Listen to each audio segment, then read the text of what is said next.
We usually know how these stories go. Traffic stop, lights come on, and the suspect either pulls over or runs. But what happens when the running starts before the stop even begins? Well, on September 30th, 2022, a trooper spotted a white Jeep Grand Cherokee merging onto I-85 North from Cleveland Avenue at a high rate of speed.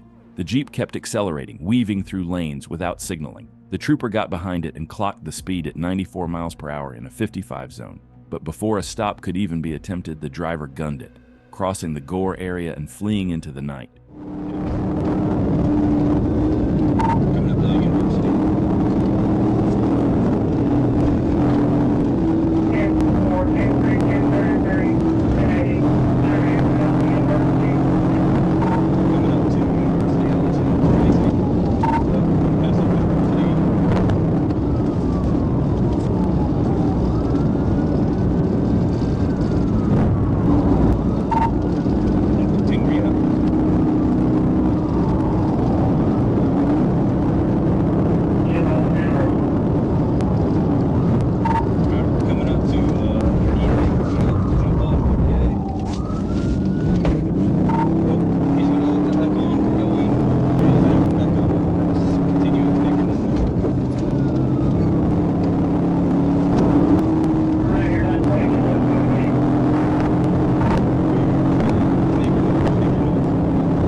As the chase progressed, the suspect showed no signs of slowing down, driving recklessly at high speeds and showing zero regard for anyone else on the road.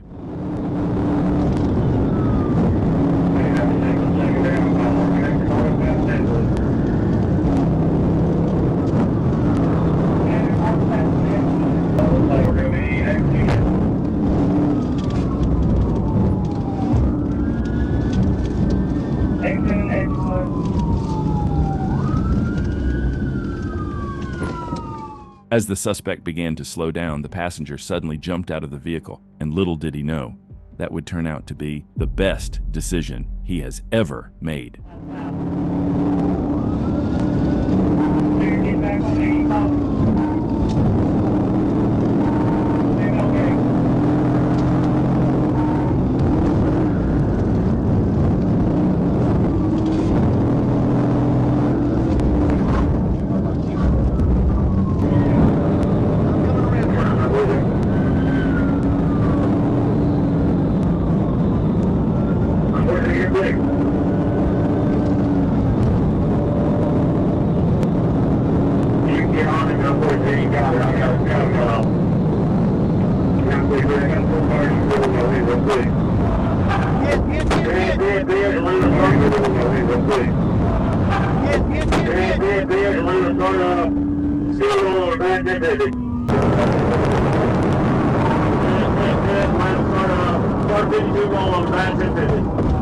He's not in the car! Here he is! Here he is! Here he is! When troopers arrived at the crash scene, the Jeep was overturned and engulfed in flames. One trooper grabbed a fire extinguisher and managed to put out the blaze. As the chaos unfolded, two unresponsive males were located nearby. Near the crash site, troopers also found a broken and bloody AR-15 rifle, later turned over as evidence. The two deceased suspects were identified as Broderick Dunn and Marion Clotter. The lone survivor, the passenger who jumped out moments before the crash, was identified as Montavious Lovejoy. He was taken to Grady Hospital with a gunshot wound he had sustained prior to the pursuit. On January 1st, 2024, a Monona police officer noticed an SUV make a sudden turn, appearing to avoid contact. The officer followed the vehicle into a parking lot, but instead of stopping, the driver turned around and sped off down Nichols Road. A pursuit began, with speeds climbing over 80 miles per hour.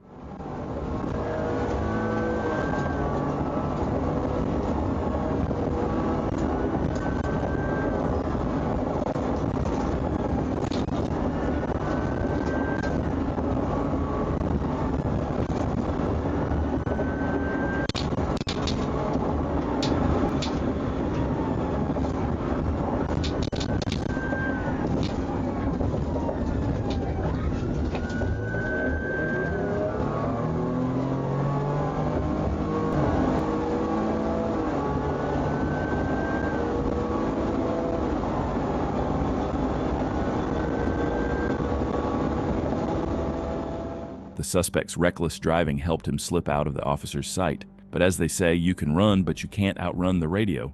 With help from radio communication, the officer was able to locate the suspect once again.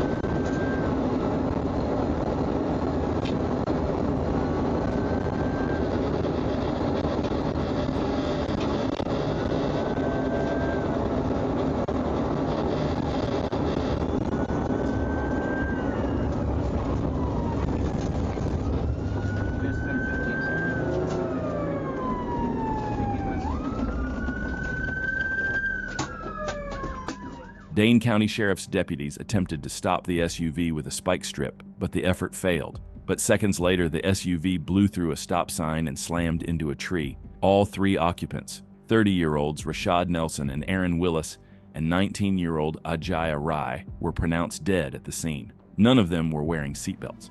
Inside the vehicle, officers reportedly found 2 stolen guns and marijuana. Toxicology reports later revealed that the driver had THC, methamphetamine, and promethazine in their system at the time of the crash. We usually know how police chases start and how they end. But what happens when a suspect decides that nothing, not even common sense or his own safety, matters anymore?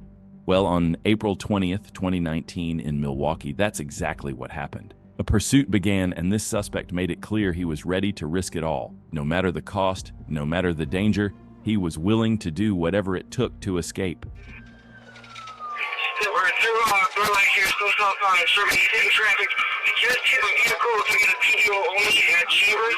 We're going to stop and see if they're okay. 82, we are still continuing as primary. Southbound on Sherman, passing Locust. Sherman passing north.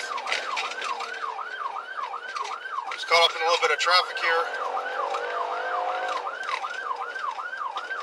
Again, it's going to be a gray Pontiac G6, Wisconsin temp tag, Q9310 Lincoln. Coming up to 35, got a red, just turned green. Continuing through 35, still eastbound on Lisbon.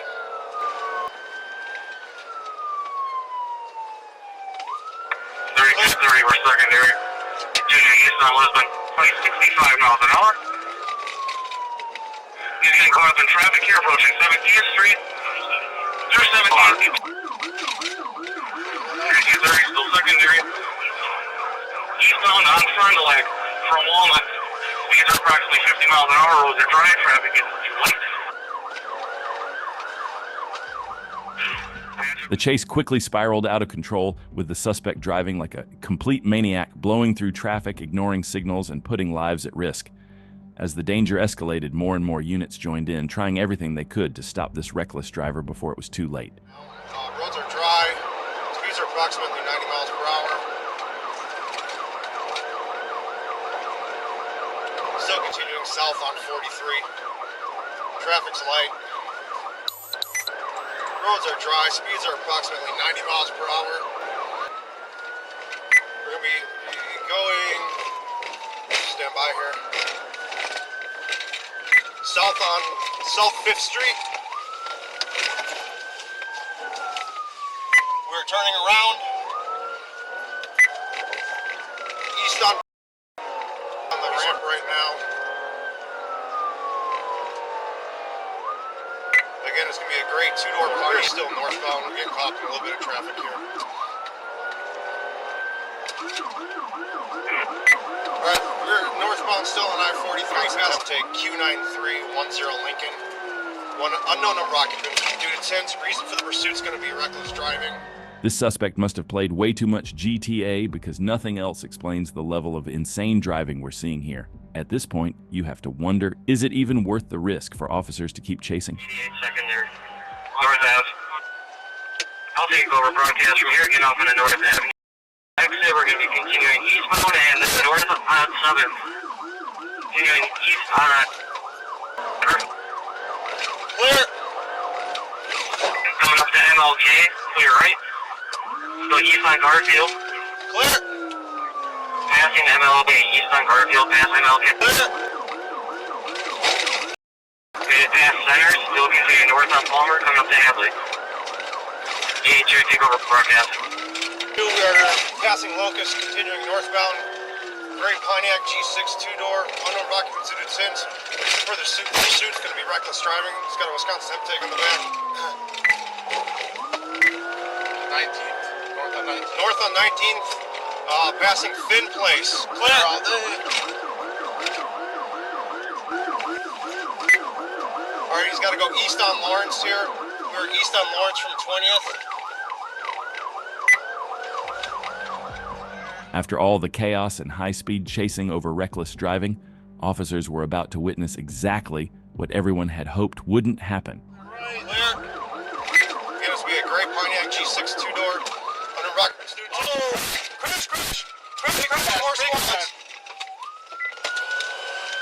1301.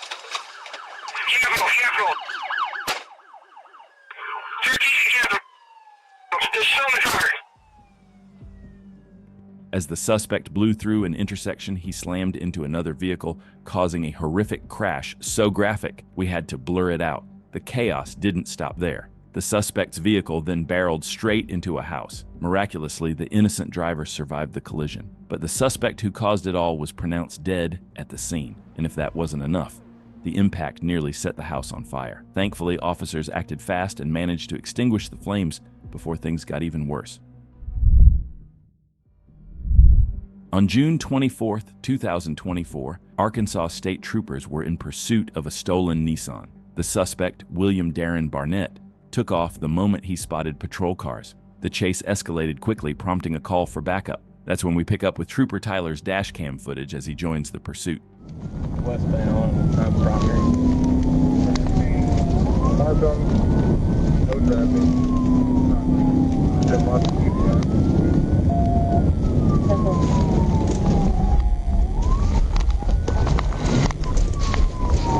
38 clear, come on down.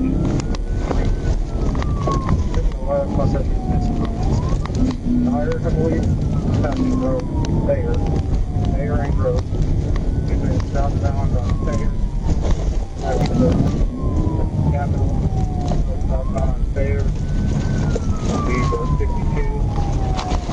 Take the storm on me. We're at Coop. Heading southbound, northbound on Coast. The moment Trooper Tyler took over the pursuit, he applied serious pressure, staying tight on the suspect's bumper and looking for the perfect moment to execute a pit.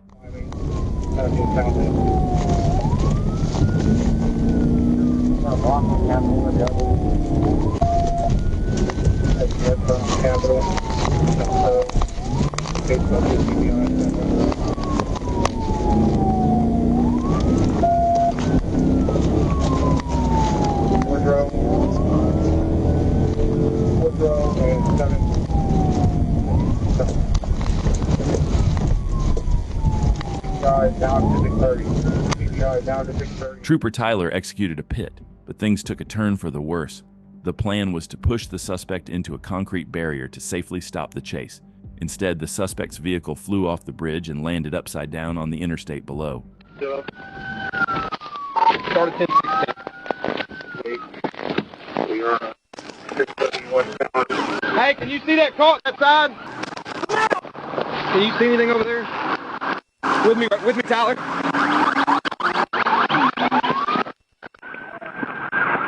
Pull this airbag down on your passenger side. Show me your hand. As troopers approached the wrecked vehicle, they found 51-year-old William Darren Barnett unresponsive. EMS rushed to the scene, but it was too late, and he was pronounced dead at the scene. Who do you think is at fault here, and what could have been done differently to prevent this outcome? Porsche Caymans are known for its speed, but not for running from the law. Well, on Sunday, March 3, 2022, Trooper Thomas spotted a silver Porsche Cayman flying down EORS 85 near mile marker 92, weaving between lanes at high speed. As the trooper moved in to conduct a traffic stop, the driver kept pushing the limits, failing to maintain their lane, refusing to pull over, and accelerating even more once lights and sirens were activated. The chase was on.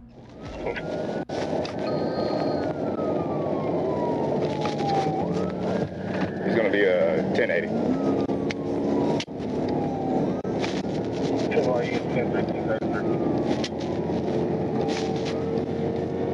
Going northbound, coming up to exit 96. He's an HOV.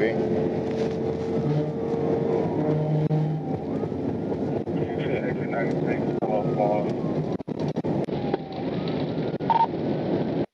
North Crest Road, 96. Still northbound.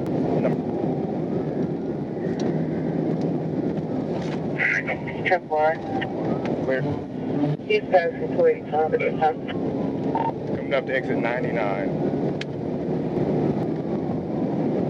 So, of course.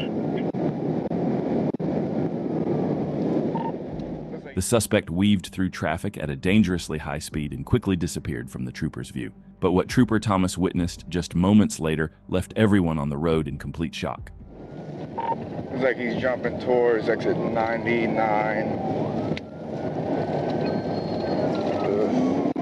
It's terrible.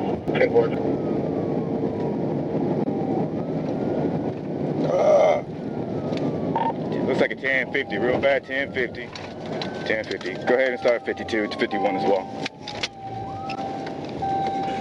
1050. They're going to be what course in the car? You stupid. Hey, show me your hands. Both of them. Don't move. There's somebody over there. Somebody over there. This guy hit somebody and it's just him. Oh, you stupid. Don't you goddamn move. I think. Get out. Get out. I don't care if you fall. Get out. Lay down. Lay down. The driver appeared lethargic, with slurred speech, slow movements, and watery eyes. Then came the real shock. A tow truck driver on scene revealed that a pedestrian had been hit during the crash and thrown over the median wall, landing on Dawson Boulevard. That man was later identified as Hugo Martinez. The driver of the Porsche, Victor Allen Smith, showed clear signs of being under the influence. He refused a state blood test and was arrested on the spot. Troopers found $3,200 in cash on him, which was secured in his vehicle before it was towed from the scene. On March 3, 2023, a Gwinnett County jury found Victor Allen Smith guilty of felony murder and homicide by vehicle in the first degree. He didn't lose his life in that chase, but he was responsible for taking one. And in doing so, he destroyed his own. Smith was sentenced to life in prison without the possibility of parole. On November 1st, 2023, Texarkana police were already in a high-speed pursuit on I-30 eastbound. Trooper Shelton was parked at the 15-mile marker, listening in, when suddenly a vehicle with flashers nearly slammed into him. He hit the lights and jumped into the pursuit.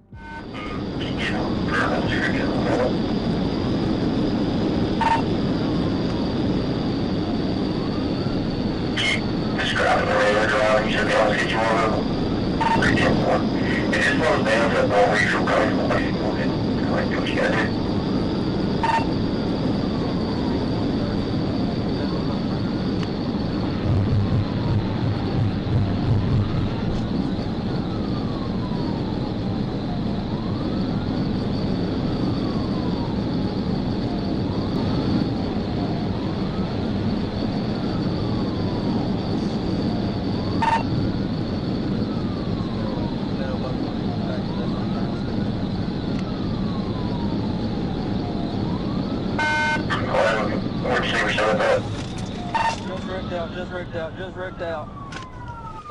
Go ahead and send 1016. Go ahead and send 1016.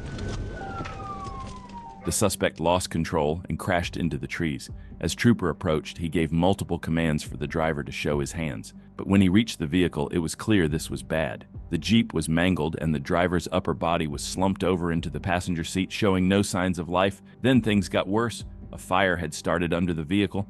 The trooper rushed to grab his extinguisher, but it failed. After calling for help, another officer arrived just in time with a working extinguisher, and they managed to put the fire out. The driver was later identified as Steve Martin Jr. He died at the scene from the injuries sustained in the crash. Just before 11 p.m. on March 29, 2025, North Little Rock Police requested backup from Arkansas State Police. They were in pursuit of a vehicle flying down the road with its headlights off, hitting speeds over 120 miles per hour. AISP troopers joined the chase near mile marker 145. Rocky blacked out. 13's ahead of me.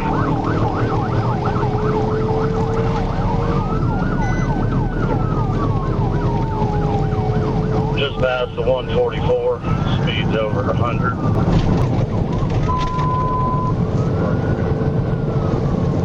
Down 13's primary. Coming up on the 142. Speed's about 127.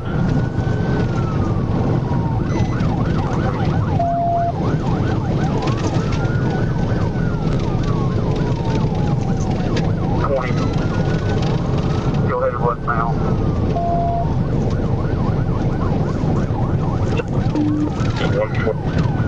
Big rover. The suspect hit 130 miles per hour before taking exit 142 onto Highway 365. But at that speed, it didn't take much. He lost control and crashed straight into the trees. Fearing the worst, troopers rushed toward the wrecked vehicle. I didn't see anybody bail out of this car, but they went down this embankment. Let's move up and clear it together. There was 3 people in the car. 3 people? Yeah, 3. All right, they're probably pretty messed up. I see an elbow there, elbow there. Yeah. Well, you see in that back window, you're going to have best shot. Looks like the driver and front passenger laid on top of each other. Yeah. The driver's laying across the back seat. Hey, y'all got that foot? I'm gonna cut these bags off. Yep, hang on. Oh yeah, he's gonna be pretty messed up. Sadly, the driver, later identified as John Bruce Martinez, was pronounced dead at the scene. 3 17-year-old passengers were injured in the crash, but were transported to the hospital and are expected to survive.